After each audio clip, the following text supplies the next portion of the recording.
एक समय की बात है, एक गांव में सफेद साड़ी वाली चुड़ैल का आतंक था। चुड़ैल रात भर गांव में घूमती और गांव का जो भी आदमी उसे दिखाई देता उसे वो घायल कर देती। अरे कोई तो बचाओ, मर गया रे। एक रात हरिया अपने खेत से अपने घर लौट रहा था कि तभी अचानक उसके सामने चुड़ैल आ जाती है। अरे बाप रे, ये चुड़ैल कहाँ से आ गई? आज तो मैं गया काम से।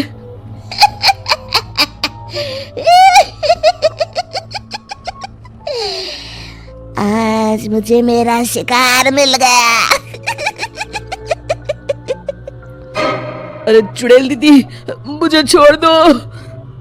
जैसे ही चुड़ैल हरिया की तरफ बढ़ती है, हरिया वहाँ से भाग जाता है और अपने घर के दरवाजे पे पहुँचता है। अरे भगवान, जल्दी से दरवाजा खोलो, मेरे पीछे चुड़ैल पड़ी है। हरिया की पत्नी जल्दी से दरवाजा खोल देती है। अरे आप इतना हाफ क्यों रहे हैं? अरे मेरे पीछे चुड़ैल पड़ी है, आज तो मैं बाल बाल बच गया। जल्दी से सभी दरवाजे और सभी खिड़कियों को बंद करके बत्ती बुझा दो। तभी चुड़ैल हरिया के घर के पास पहुंच जाती है। अरे वो आदमी कहाँ गायब हो गया? मैं भी देखती हूँ आखिर कब तक बचेगा। मैं अपने शिकार को इतनी आसानी से नहीं छोड़ती। इतना कहकर चुड़ैल वहाँ से चली जाती है। वहीं दूसरी तरफ हरिया और उसकी पत्नी दोनों अपने घर की खिड़की से ये सब देख रहे होते हैं। अरे बाप रे, ये तो बड़ी डरावनी चुड़ैल थी। अगले दिन ये बात आग की तरह पूरे गांव में फैल जाती है और धीरे धीरे लोग चुड़ैल के डर के मारे शाम होते ही अपने घरों से बाहर निकलना बंद कर देते हैं। कुछ दिनों के बाद भाई, मैंने तो इस चुड़ैल के डर के मारे रात को अपने खेतों को पानी देना बंद कर दिया है। कहीं मेरी फसल सूख गई तो मैं तो कहीं का नहीं रहूंगा। साहूकार का कर्जा कैसे चुकाऊंगा? अरे भाई, पूरे गांव वालों का यही हाल है। पता नहीं ये चुड़ैल हमारे गांव में कहां से आ गई। फिर एक दिन गांव के पास वाली नदी के किनारे एक बहुत बड़े तांत्रिक के आने की बात कुछ गांव वालों को पता चलती है। वो लोग जाके ये बात गांव के मुखिया को बताते हैं। मुखिया जी, नदी के किनारे एक बहुत ही पहुंचे हुए तांत्रिक बाबा आए हैं। हमें उनसे मदद मांगनी चाहिए। मैंने सुना है वो बड़े बड़े भूतों और चुड़ैलों को अपने वश में कर लेते हैं। मुखिया जी सभी गांव वालों को लेकर उस तांत्रिक के पास पहुंच जाते हैं। ओम फट स्वाहा, ओम फट स्वाहा। तभी तांत्रिक अपनी बंद आंखों को खोलकर कहता है, क्या बात है? तुम सब लोग यहाँ क्यों आए हो? मुखिया जी उस तांत्रिक को सारी बात बता देते हैं। अच्छा, तो ये बात है। और तांत्रिक अपनी आंखों को बंद कर लेता है। मैं देख रहा हूँ तुम्हारे पूर्वजों ने बहुत पाप किए थे, जिससे ये गांव अब श्रापित हो चुका है। उसी के फल स्वरूप तुम्हारे गांव में चुड़ैल आई है। ये चुड़ैल बहुत खतरनाक है, ये किसी को नहीं छोड़ेगी। हे भगवान, मर गए रे, अब क्या होगा? तभी गांव के मुखिया जी कहते हैं, बाबा, इस चुड़ैल से हम सबको बचा लीजिए। कोई तो उपाय होगा। इसका सिर्फ एक ही उपाय है। सभी गांव वालों को बारी बारी हर दिन अपनी आधी फसल उस पहाड़ी के ऊपर बनी काली गुफा में छोड़ के आनी होगी। तभी उस चुड़ैल की भूख मिटेगी और श्राप का प्रभाव खत्म हो जाएगा और तुम सब जिंदा बच जाओगे।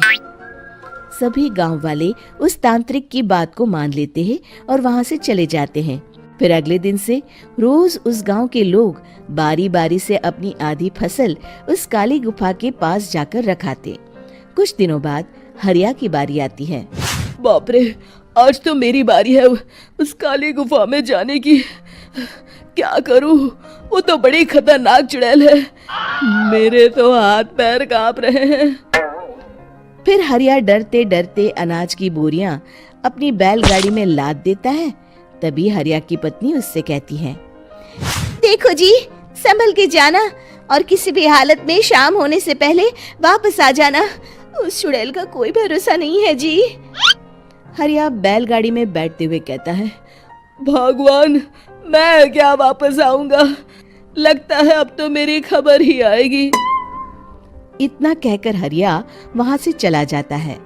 रास्ते में जंगल से गुजरते हुए हरिया की बैलगाड़ी का एक चक्का बड़े गड्ढे में फंस जाता है।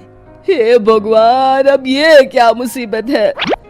हरिया नीचे उतर के पूरी ताकत से अपनी बैलगाड़ी को गड्ढे से निकालने की कोशिश करता है। बहुत देर मेहनत करने के बाद हरिया की बैलगाड़ी उस गड्ढे से बाहर निकल जाती है। हे भगवान, अब तो शाम होने वाली है। आज तो मैं गया काम से। जैसे तैसे हरिया काली गुफा में पहुंच जाता है। अरे मर गया रे, यहाँ तो चारों तरफ डरावना माहौल है। मैंने यहाँ आने में बहुत देर कर दी, कहीं चुड़ैल नाराज ना हो जाए। हरिया अनाज की बोरियां वहां रख के जैसे ही जाने लगता है, तभी उसे किसी के आने की आवाज सुनाई देती है। हरिया एक कोने में छुपकर अंदर देखने लगता है। चुड़ैल वहां आती है और फिर अपने चेहरे से नकली चुड़ैल का मुखौटा निकाल देती है। हरिया ये देख के हक्का बक्का रह जाता है। तभी चुड़ैल कहती है, भैया यहाँ आना। आज तो बहुत अनाज आया है, इसे मिलाकर अब हमारे पास ढेर सारा अनाज जमा हो गया है। कल ही हम इसे शहर में बेच आएंगे और माला माल हो जाएंगे। तभी अंदर से नदी के किनारे वाला तांत्रिक बाहर आता है। अरे, ये तो तांत्रिक बाबा है। हाँ, अब तो हम दोनों की जिंदगी मजे में कटेगी। गांव वालों को बेवकूफ बनाना इतना भी मुश्किल नहीं था। लोग तो तुम्हें सच में असली चुड़ैल समझते हैं। हाँ, तुमने सही कहा। अब ये गांव वाले चुड़ैल के डर से जिंदगी भर इस काली गुफा में अनाज पहुंचाते रहेंगे। अच्छा, तो ये बात है। ये दोनों पूरे गांव वालों को बेवकूफ बना रहे हैं। अभी जाकर सबको बताता हूँ। हरिया उन दोनों की पूरी बातें सुन लेता है और जल्दी से वापस गांव में आता है। गांव वालों को पूरी बात बता देता है। इससे पहले वो दोनों हमारा अनाज लेकर शहर जाए, हमें उन दोनों को पकड़ना होगा। उधर दूसरी तरफ नकली तांत्रिक और नकली चुड़ैल बनी औरत एक बड़ी गाड़ी में सारा अनाज लाद के वहां से निकलने की तैयारी कर रहे होते हैं। जल्दी करो, इससे पहले हमें कोई देख ले। हमें यहाँ से निकलना होगा। और तभी वो दोनों देखते हैं कि सामने से सभी गांव वाले अपने अपने हाथों में मशाल लेके आ रहे हैं। दोनों बुरी तरह डर जाते हैं। रुक जाओ, तुम दोनों का भांडा फूट चुका है। अरे मर गए रे, ये गांव वाले कहाँ से आ गए? तुमने क्या सोचा इतनी आसानी से यहाँ से निकल जाओगे? ये अनाज हमने अपने खून पसीने से दिन रात खेतों में मेहनत करके उगाया है। दोनों मुखिया जी के पैरों में गिर जाते हैं। हमें माफ कर दीजिए, हम दोनों एक नंबर के कामचोर हैं। बिना मेहनत किए पैसे कमाना चाहते थे। हाँ, अब हम आगे से मेहनत मजदूरी करके पैसे कमाएंगे। हमें कुछ मत करना, हमें छोड़ दीजिए। इतना कह के दोनों गांव छोड़ के भाग जाते हैं और सभी गांव वाले फिर से खुशी खुशी रहने लगते हैं। शिक्षा तभी तो कहते हैं कि किसी भी समस्या का समाधान केवल सूझबूझ से ही करना चाहिए और कभी हिम्मत नहीं हारनी चाहिए।